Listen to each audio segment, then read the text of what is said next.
That just about covers everything. We'll go ahead and get started. If you guys want to look towards our left-hand side, this building with the columns up at the top, that is the former London Guarantee. And this was built in 1922, designed by Alfred Alschuler. Now this building is significant in the fact that it sits on the site of Fort Dearborn. And that was built in 1803 to defend against the Native Americans. And then it was burnt down by the British in the War of 1812. Ironically then, they put the London Guarantee on that spot. Now as you walk around the sidewalks up there, you can see at your feet there's plaques that indicate this is where Fort Dearborn was. And this is kind of the unofficial beginning of the city of Chicago. We were incorporated in 1837 and it all grew from right around this area. Over to our right, we have the Trump International Hotel and Tower, which is the second tallest building in the city. It was just completed in 2009, designed by Skidmore, Owings & Merrill. It's a total of 1,389 feet, or about 92 stories. A couple of famous Chicago sports stars live in the Trump. They include Patrick Kane from the Chicago Blackhawks and Derrick Rose from the Chicago Bulls. They each own a $2.5 million penthouse on the 84th floor. Over to our right, we have this dark building. This is 330 North Wabash. Now this was just completed in 1969, designed by Mies van der Rohe. Mr. van der Rohe was a pioneer of the international style of architecture from the Bauhaus School in Germany. His philosophy was less is more, and you can see that on his Stoic architectural design. Now, in addition to being an architect, Mr. van der Rohe also taught at the Bauhaus School. One of his students did not like his philosophy on architecture. His name was Bertrand Goldberg. He designed the Marina City Twin Towers on our right-hand side, right next door to his former teacher's building. Now, these were completed in the early 1960s, and they reflect Goldberg's theory that there are no right angles in nature. They are affectionately known to Chicagoans as the corn cobs, which pretty sure you guys can figure out why. These are residential towers, and they were some of the first built in the downtown area. So because of that, they're considered a city within a city, having everything that you would need to live. They had restaurants, the parking, you can see the marina down at the base. As we go underneath the bridge and take a look back at the structure, you'll see the House of Blues, and that is an old movie theater for the space. And then the Hotel Saks is that building behind it with the vertical windows. That was originally an office building intended for the towers. So basically, you wouldn't have to leave the complex if you lived there, and it was. They provided all those things for residents because people didn't really live downtown, they just worked here, and so that's why those things need to be available. Ahead of us and over to the right, we have a low brick building. This is the Reed Murdoch Center. This is an old warehouse. It's one of the last remaining on this main branch of the Chicago River. Now this was built in 1914, designed by George Nimitz. That clock tower you see in the middle is on a lot of older structures because wristwatches were extremely expensive. So not everyone could afford one. Now as you're looking at the building, notice it's not quite symmetrical. We've got 6 bays to the right of the clock tower, but then there's only 5 to the left. Well, when it was built, it was symmetrical, but in 1926, they widened the LaSalle Street Bridge and cut off that far left bay, and then just reconstructed it to look like the other side.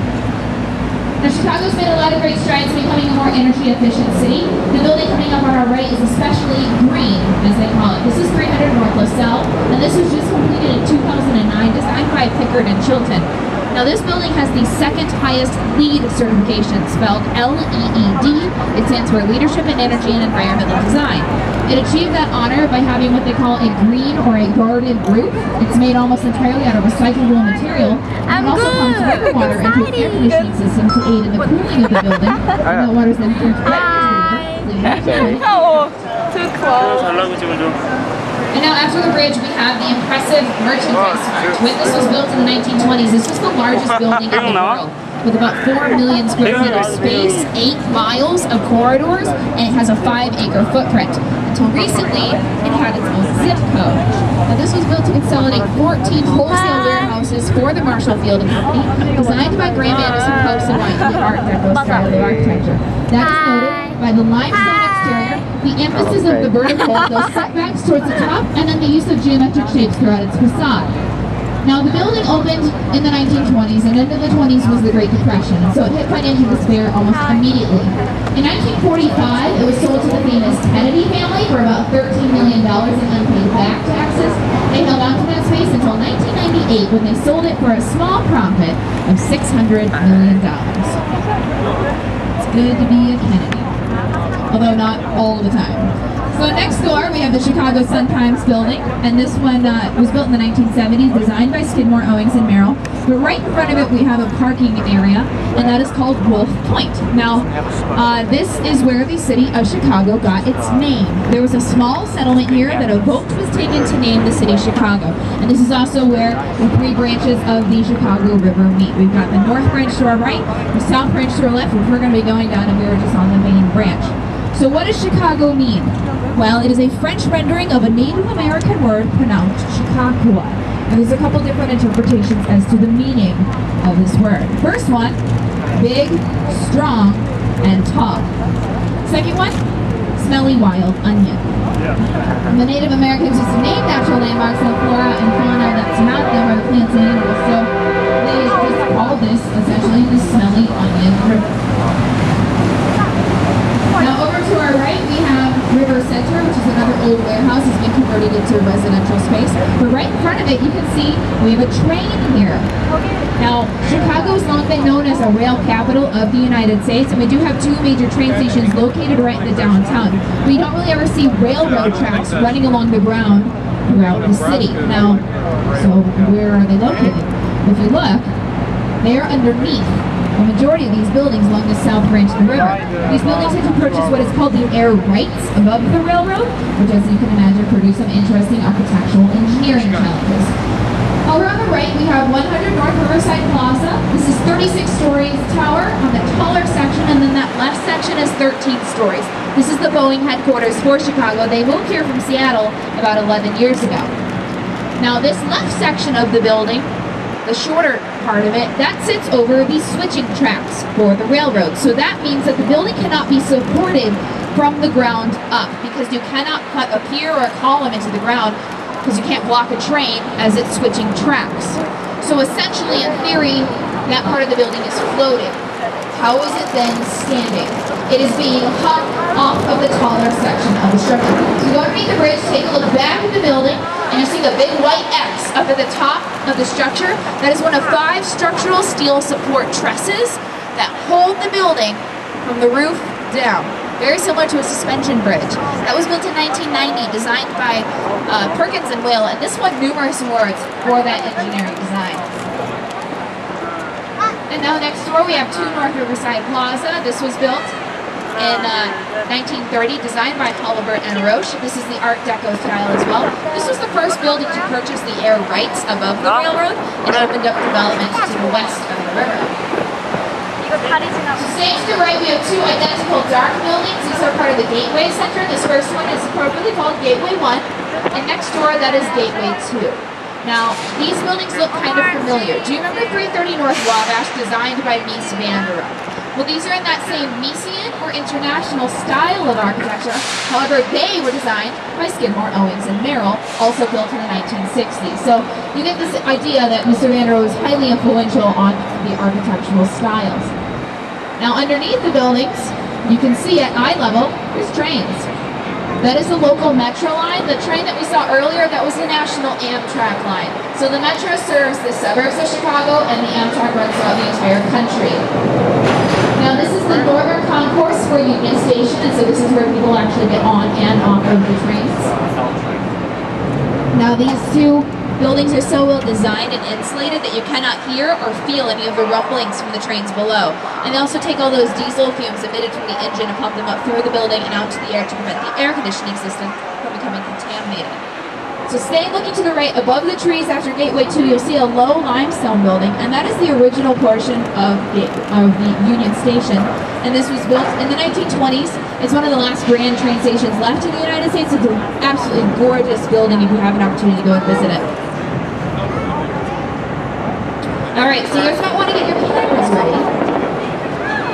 We're going to get a really awesome view of Sears or Willis Tower. Ahead of us, you can see this boat. They're kind of nosing into that park. We're going to pretty much do the exact same thing.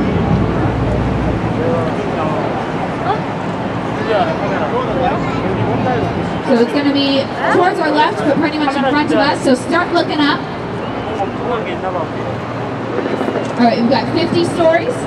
And now there's 75 stories. And now 110 stories, 1,454 feet all the way up. This is the tallest building in the U.S., North America, and the Western Hemisphere. Now, as you're looking up at the building, you see those glass boxes that are sticking out?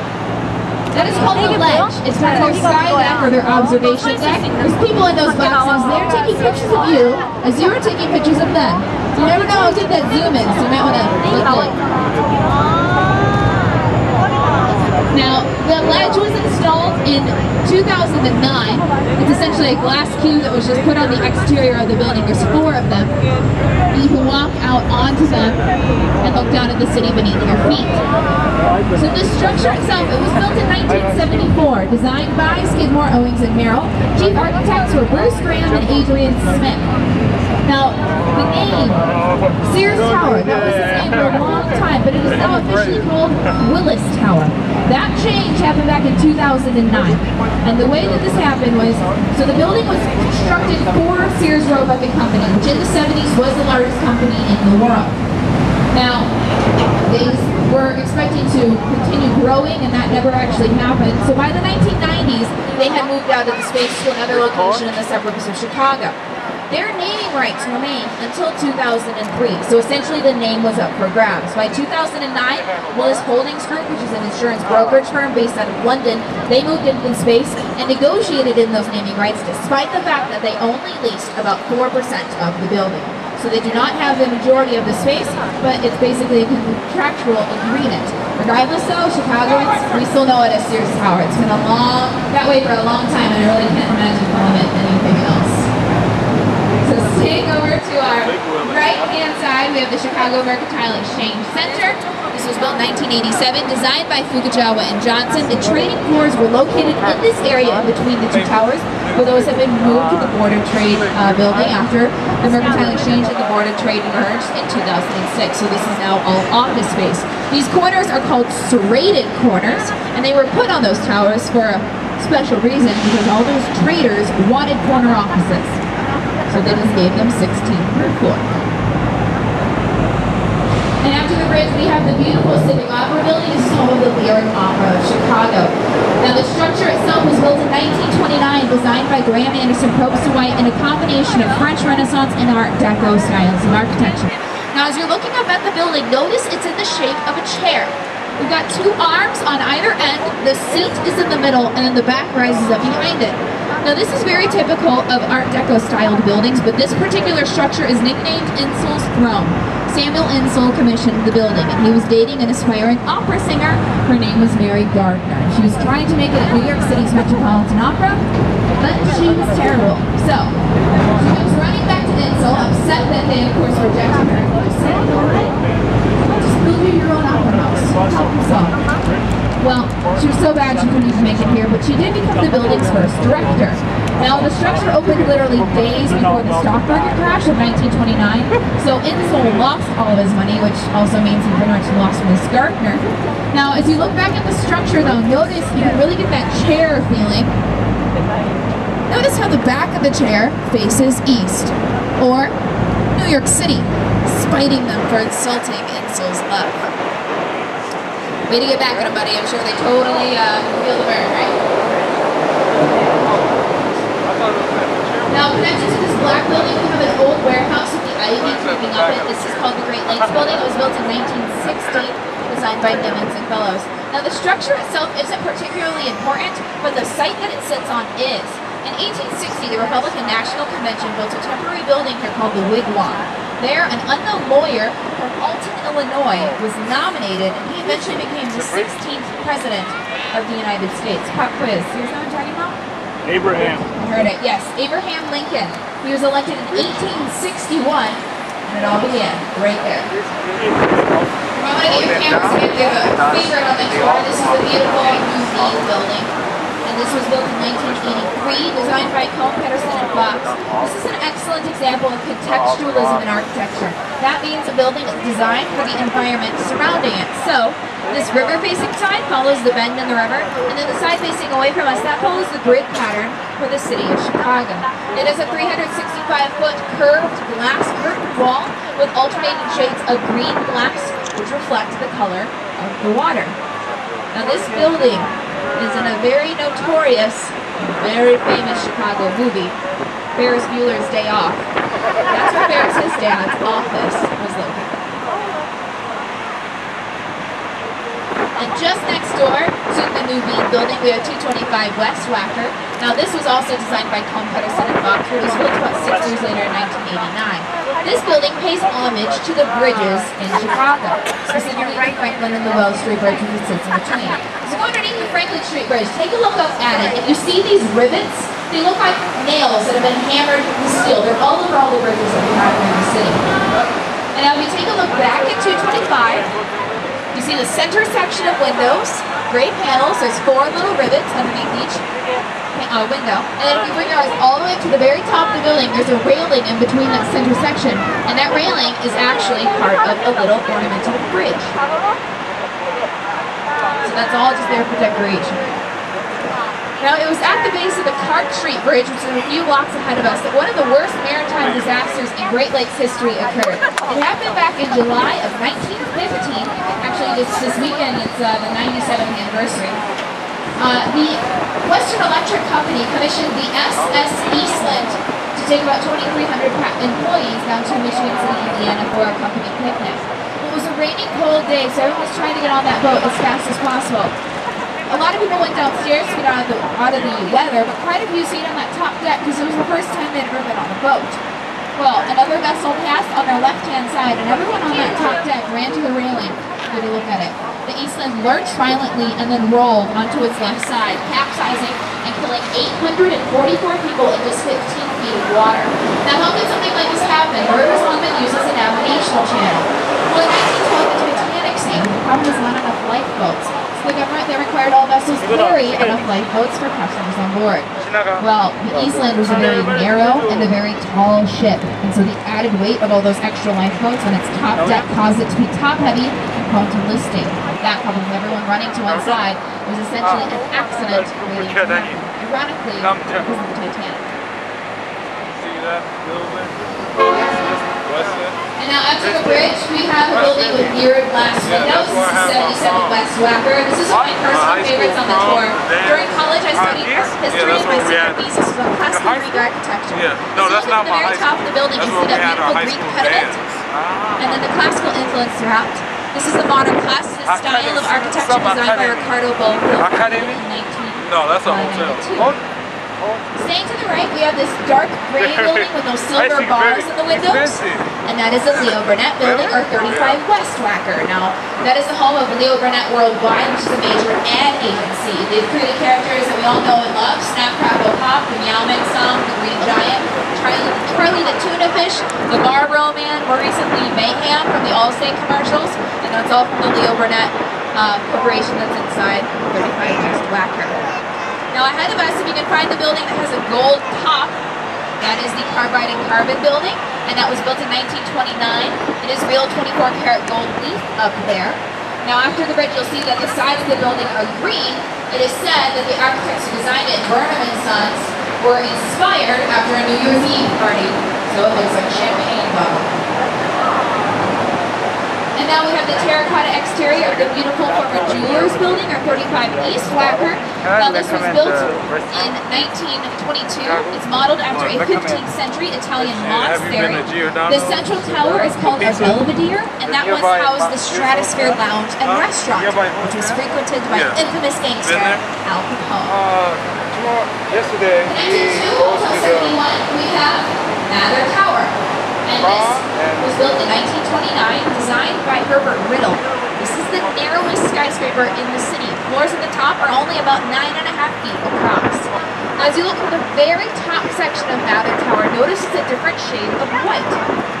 Well, in 2006, they discovered that the top 6 stories of the building were structurally unsound, and so they decided to replace them.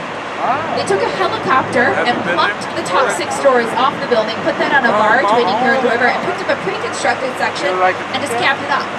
So the part of the building is pretty much new. Now ahead of us, we have the DuSable Bridge, which is the Michigan Avenue Bridge. It is named after Jean-Baptiste DuSable. He was the first non-native settler in the area, considered the first citizen of Chicago. Now this is the world's first double-level, double-leaf Bascule-Trunnion Bridge. Bascule is French for seesaw. So there's two weights on either end of the bridge that are then, yeah, you're distracting height, that are then lowered and the bridge raises. This is one of 38 bridges that we have that span the Chicago River, and all of them do need a raise to allow for taller boats to cross or to go underneath.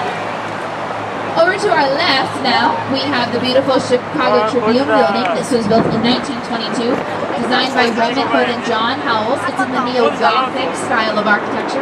At the base of the Tribune building, there's different artifacts or monuments around the world, including the Parthenon, the Great Pyramids of Egypt, the Great Wall of China, the Berlin Wall, the White House, the World Trade Center from after 9/11. You can actually go up and touch some of those artifacts there embedded in the exterior walls.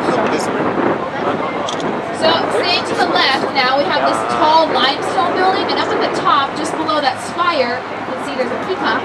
That is NBC Tower. Oh, I see, and that was built in 1989, designed by Skidmore, Owings & Merrill as a modern interpretation of the Art Deco style of architecture. The building looks kind of familiar. That pays homage to the RCA Tower, which is the centerpiece of the Rockefeller Center in New York City. So staying to the right now, you can see that building looks like a sharpened pencil quickly in between those other structures. That's Prudential 2 Plaza. We'll get another view of it out on the lake. That structure pays homage to the Chrysler Building in New York City. So staying to the right, behind these other structures, you see the structure with the building with the wavy balconies.